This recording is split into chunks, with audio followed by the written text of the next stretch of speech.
Yeah. It's really an honor to be here. I'm so glad to be part of this conversation with Emma. I think that the Environmental Media Association is one of the important institutions that we need to have right now at this time. Um, if you're a parent in the room, you know that one of the hardest things to have is a conversation with your children when things are not okay. And your children literally can see it on your face. They walk up to you and they say, Mommy um, or Daddy, is everything okay? And most parents know that they hold it together for that little one. They say, "Oh, it's gonna be okay. It's gonna be all right." And then they know that when the child has gone to sleep, they retreat to their room or closet and cry because they know that it may not be all right. We are at a point in time in history with this climate crisis where I would be wrong to look at you and to tell you that it's going to be all right. Because if I did that, I would not be telling you the truth.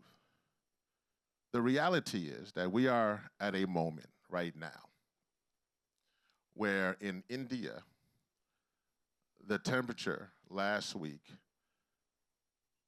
hit for millions of people over 128 degrees. It got so bad that a 4-year-old in India literally put themselves in a bucket, and to get away from the heat, that 4-year-old ended up drowning themselves in the bucket. I wish I could sit up here and say it'd be all right but then when you look just south for where we are, in Mexico, the largest city is facing droughts. And the heat there has the holler monkeys literally falling out the trees. In Colombia and Germany, the flooding is so bad that it is washing away entire communities. So we are at a moment now when we are literally deciding to elect a climate denier who has legal problems to the most powerful position in the world. And so I stopped by here because I wanted to have grown-up conversations.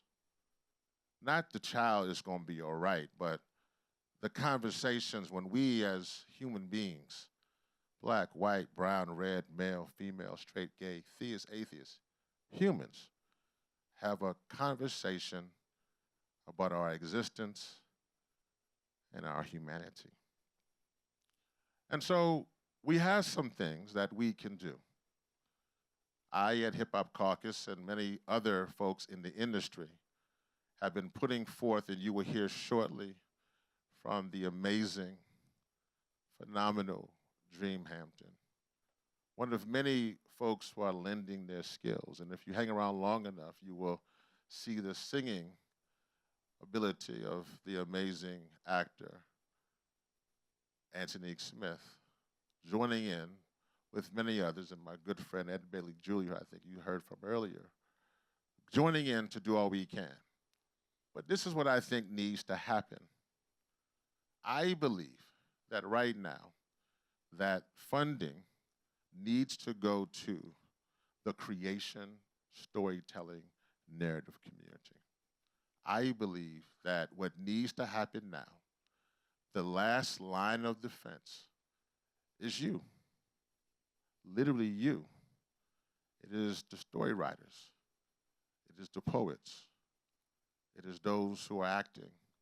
It is those who are directing.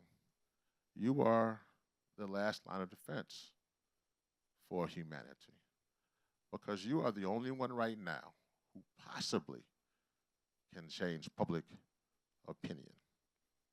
We did a short film that we're going to talk about called Underwater Projects. It's about my home state of Louisiana.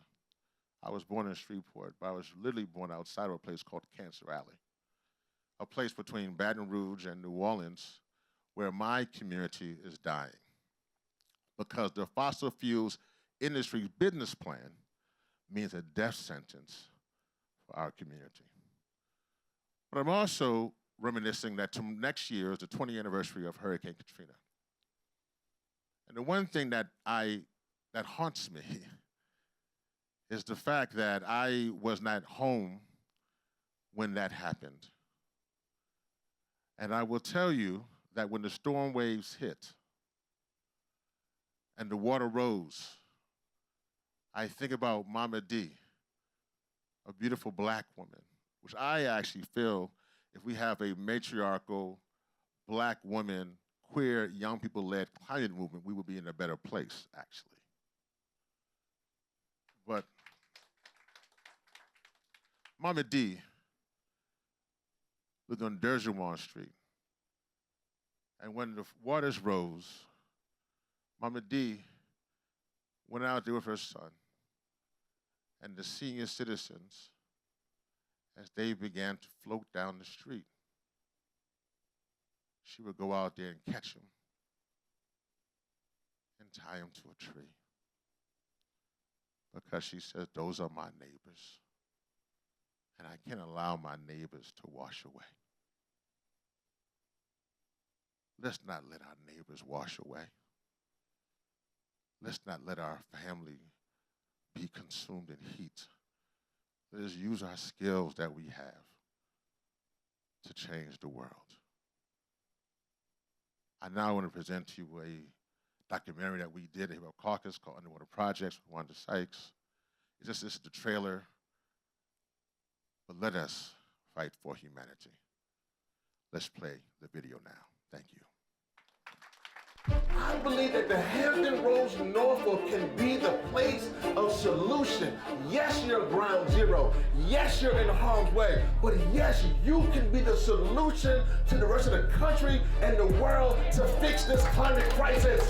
Norfolk is one of the top 3 areas in the country vulnerable to sea level rise and coastal flooding. People that live here, this happens almost daily. Hampton Roads is a way of defining at least 7 cities, and so we're one big family. Between the HBCUs that are here, the largest naval base in the world, they all come together here. That's what I loved about this area. This is a beautiful place, but we lost homes, we've lost property, we've lost people. The St. Paul's Development Project is a major concern for me. Over 7,000 black residents being displaced. How are we the ones being hurt the worst by a climate crisis that we contribute to the least? You spend your life breathing in bad air, drinking bad water. My God, that is exactly what is happening in every one of our neighborhoods. Black folks have a lot to worry about, but this is an issue that affects us more than everybody else. Every day when I come in, I think about a hurricane.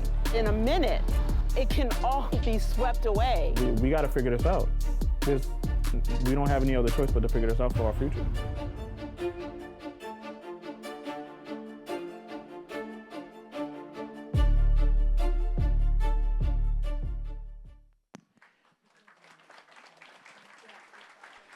Joining Reverend Yearwood on stage, please welcome musician, entertainer, and narrative consultant for Hip Hop Caucus, Dream Hampton, and our moderator, actor, writer, director, and friend of the Emma family, Natalie Morales. I've got no roots, but my home was never on the ground. I've got no roots, but my home was never. Hello, everyone.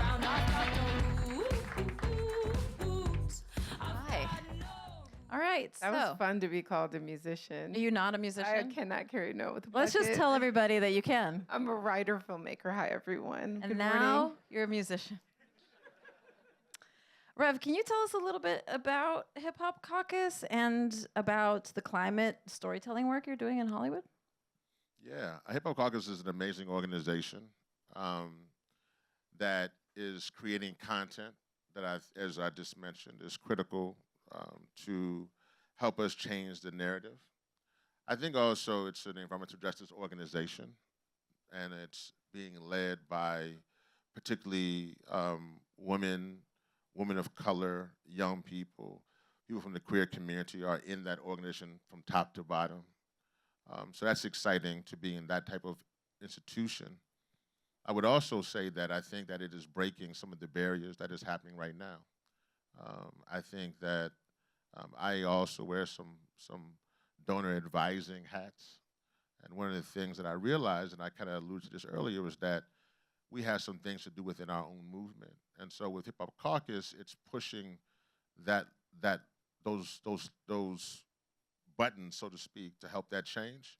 But one of the things there we noticed is that the New School did a study in which they looked at 12 of the largest foundations, and out of those 12 foundations, they gave out $1.3 billion for advocacy to help fight this crisis.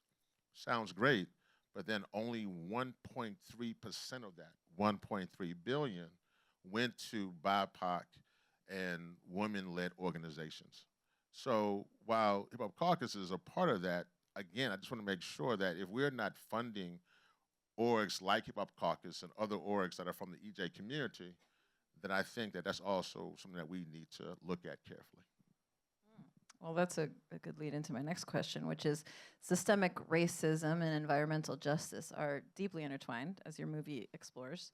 How can those of us in this room and beyond work toward dismantling these structures and ensuring that environmental policies prioritize the needs of these frontline communities? Yeah, I think that, you know, to understand what a frontline community is, I'm from Detroit, and so we're talking about kind of like compounding. I know that all of these words were in this post-woke movement, even on the left, where everyone wants to be past a lot of this thinking. But as Rev said, temperature's still rising, pollution is still a big problem. Big oil and fossil fuels are all up in our elections, right? So when we talk about frontline communities, we talk about neighborhoods like the one in Southwest Detroit, that is, and you can find these all over the country in cities where Black and brown folks live. Southwest Detroit, in a mostly Black city, is actually our Latino neighborhood, and it is, you know, one of the worst incidents of pollution, of air pollution, and that is by design. It is a place where a billionaire owns a bridge. You don't want to know. Like, Michigan is where, like, you know, awful ideas come to like grow and germinate. It's like we had our J6 first. Everyone was armed in Lansing. It was fun. And there's a privately owned bridge that you might have seen in an Eminem video that goes to Canada. Trucks idle in this neighborhood in the southwest of Detroit. And, you know, kids have asthma rates that are, you know, 10, 12 times off the charts. The work that Rev and Hip Hop Caucus is doing in what is called Cancer Alley. We, you know, when we talk about Louisiana, we think about New Orleans and we think about being below sea level. But there's also all the petrochemicals that have decided that these are the neighborhoods where they will build their plants and, you know, make conditions terrible. And it's no surprise that these neighborhoods are poor, are Black and brown often. And so folks, while, you know, we're dealing with all kinds of other things, economic inequality, 2023, despite people being post-BLM, was one of the highest years of police deaths, you know, in the country since we started counting. And so having all these compounding issues in your community is exactly what we mean when we talk about environmental justice. And when Rev is talking about like who's getting funded and even changing the narrative within the actual movement. You know, he's a longtime veteran. He's more than a decade into the, into the environmental movement. And we have a narrative about that. We think that it's Greenpeace. We think that it's, whales and polar bears. And so what people like Rev have done has come in and disrupted that narrative and said, yeah, what you would like to believe is that these communities don't care, that they're more concerned with other very important questions around, having access to good food, that they're living in food deserts, that they're living in places where they're experiencing police terror, economic inequity. But there is also this question that's very important to folks in these communities around the water and air that they're breathing. Not that those other, I care very much. I'm very happy. I didn't know that this whole mountain lion story that's happening in LA, I was like, we have a road, like the West Wing moment with, when they went into CJ's like office on Cheese Day and argued for the road for the wolves. Like, we actually have that in LA. Like, of course I care about mountain lions not having to like, sleep with their brothers and sisters, and not inbreeding and having terrible diseases and like being able to make it across the freeway. Like, I care deeply. But I'm also thinking about communities in Louisiana. I'm thinking about, Detroit. And with our film, we looked at Hampton Roads, Virginia. And so how can the people in this room help in that work, in dismantling these structures? I mean, I think a part of it, and Rev can speak to this probably even better, is, yes, I was able to hear a little bit about what the last speaker was saying. I love what Asher was saying about making sure that when you are setting up your production, that there's like a water station. We've encouraged, Hip Hop Caucus has encouraged like artists to do that on their tours, right? So there are these individual like things that we can do, but know that, the fossil fuel industry is the one that pushed that narrative about individual responsibility. They're the ones who told us who pushed the narrative around recycling and don't run the water when you're brushing your teeth, right? All good things. We should all be acting responsibly, if you're, all of the things, right? But we have to refocus the conversation to, the 8 to 10 companies that are profiting unchecked, unmitigated, and absolutely, and we face, an election where we're looking at more deregulation, if one of the parties gets power. Yeah, well, Dream said everything so well, and I just want to add on to it. I think that from a standpoint of what needs to be done, what can this audience do? The first thing that comes to mind is Tony K. Bambara's quote, which is the role of the artist is to make the revolution irresistible. And so I think that what we need now is courage. The fossil fuel industry is killing us.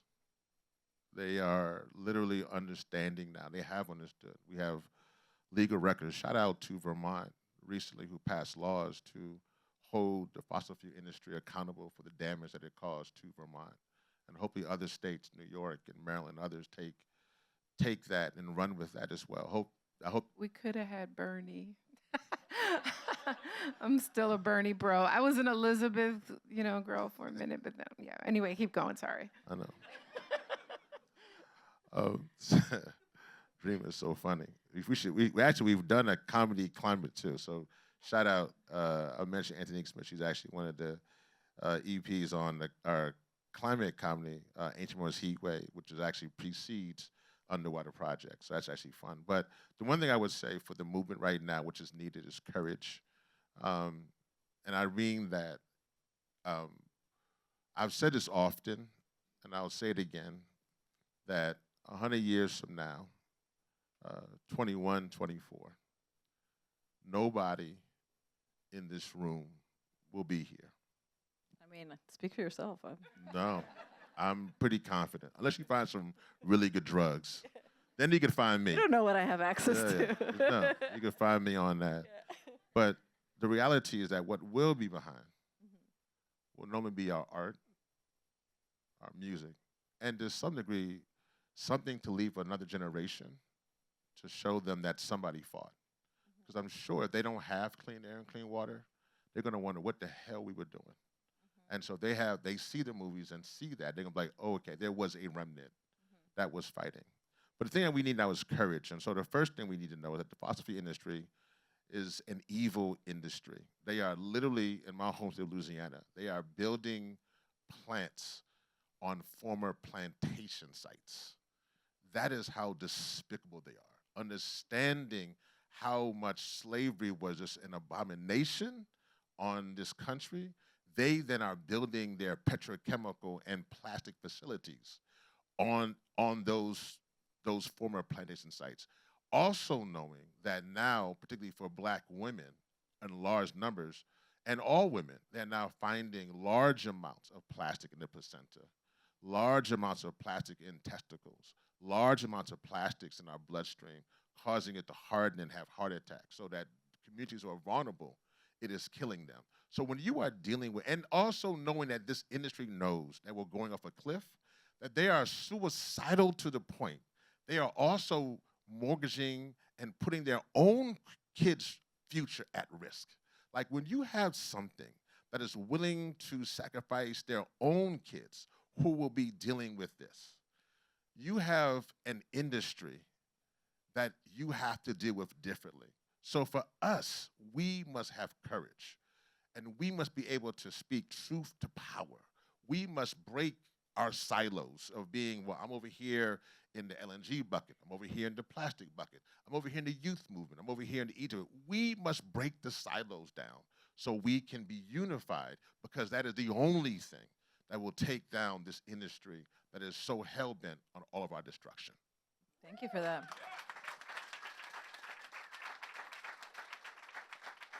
I just want to say to whoever is running the teleprompter, don't panic. I'm reading them out of order in importance, so don't worry. It's okay. I see them like scrolling really fast. Okay, so let's just talk a little bit about underwater projects. You guys have not seen the movie, but you saw the trailer. It's doing a festival run now. I would love to know what sparked the idea, and also for Dream, as a co-director with Liz Havstad, what was the collaborative process like in bringing it to life, and how did you navigate the complexities of storytelling while also honoring the experiences of the people in the film? Because that's a bit hard when you're doing a documentary, is like you want to tell the story you want to tell, but also other people have stories that are true and real. And so how was that for you guys? I know that's a complex question, but yeah. Well, I also wanted to build on something that Rev was saying about, those of us who are storytellers, who are working in any kind of industry that tells stories, whether it's advertising or filmmaking, to know like how powerful narrative is. Again, I'm from Detroit. Like, I friggin' love On the Waterfront, right? I was a Brando, girl in like 8th grade watching every single thing he did. Probably, didn't know that much about McCarthyism at the time. Didn't understand how this film from the friggin', 50s is connected to like the UAW being vulnerable to Reagan's union busting.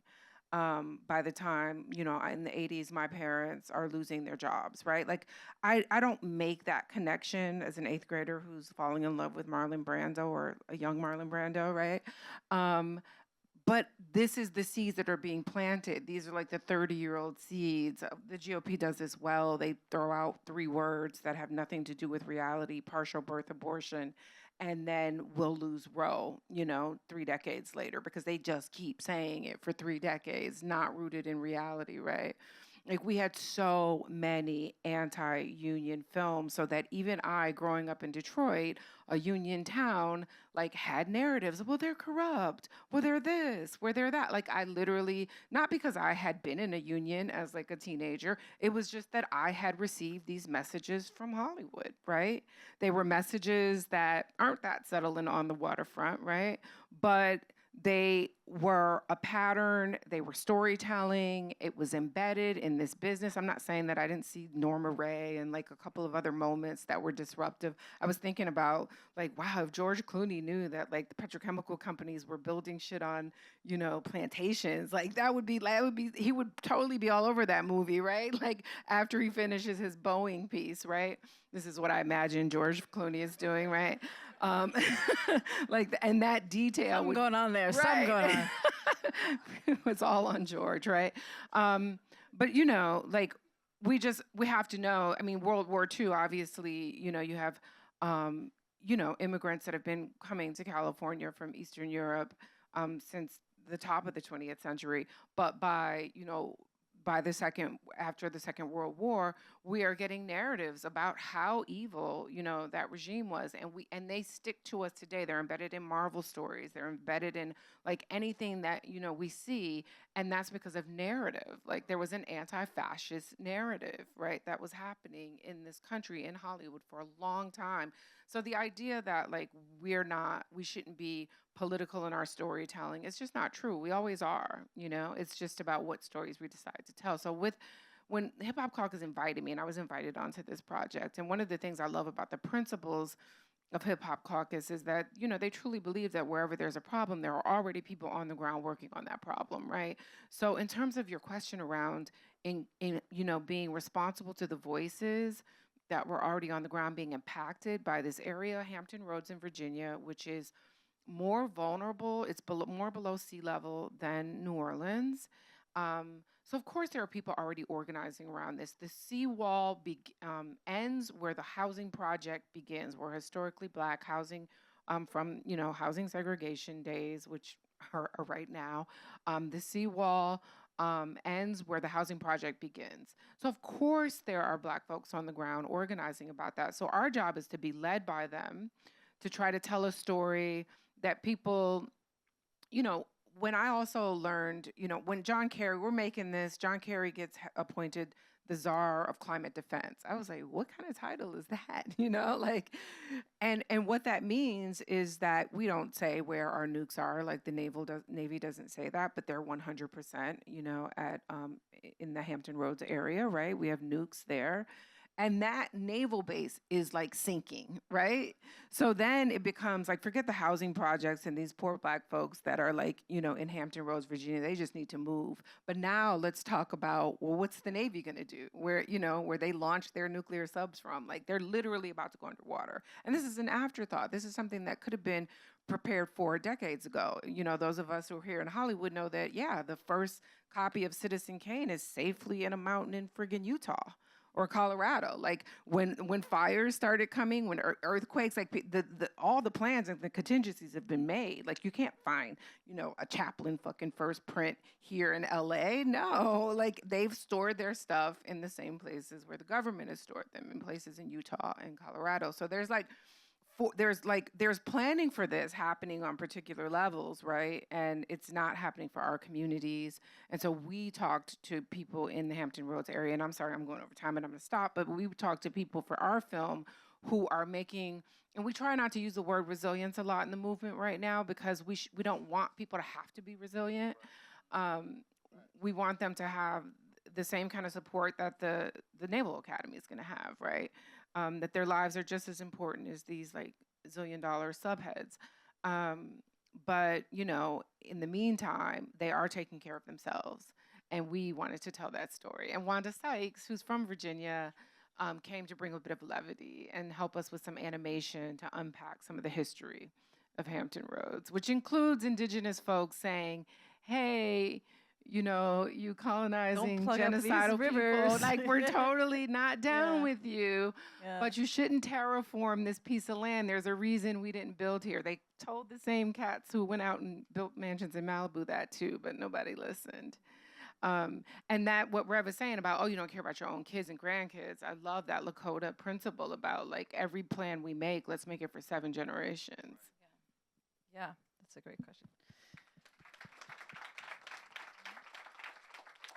I'm so tempted to ask the rest of my questions in a Wanda Sykes voice. She's like, what would you say? What would you say to those who are, it's really tempting, who are feeling apathetic or just like kind of hopeless about the scale of what we're dealing with in climate change. I mean, Rev, you were talking about so many horrible things happening in places that it's not easy for us to get to and not easy for us to help. What would you say to us that are here in this room, and then maybe we can say that to other people that we talk to, and how to make a positive difference that doesn't feel so overwhelming? I know for me, like, when I feel overwhelmed, I know that if I act on something, it helps me feel like I'm a bit better about the hopelessness of it all. And so do you guys have any thoughts or advice on that? I do. So in our history, we actually have a great record where organized people beats organized money every single time. Mm-hmm. And so we've won. Fight continues. We've won on women's rights, on queer rights. We've overcome a lot of inequity, but we have to continue on. This is the biggest fight. But that brings me to, I guess, a message of hope. I think about, I guess, another Southern preacher, Dr. King, made his little speech, and he says that he had a dream. And one day, obviously, Black people and white people would come together. And he says that we will be free at last. Free at last. Thank God Almighty, we're free at last. Well, I have, and I think all of us have that same dream, that this battle will be tough. The fossil fuel industry, from Marathon Refinery to Exxon to Shell, is ingrained. But for the next generation, we have a belief that we will not just be free at last, that we will be fossil free at last. Fossil free at last. Thank God Almighty, we are fossil free at last. Yes.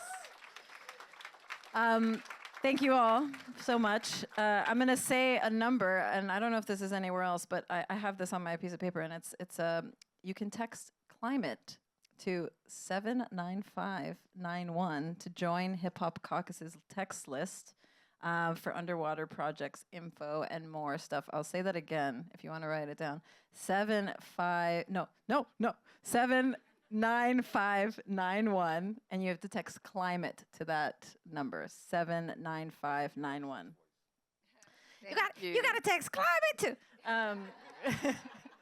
Okay, guys, thank you so much. Thank you.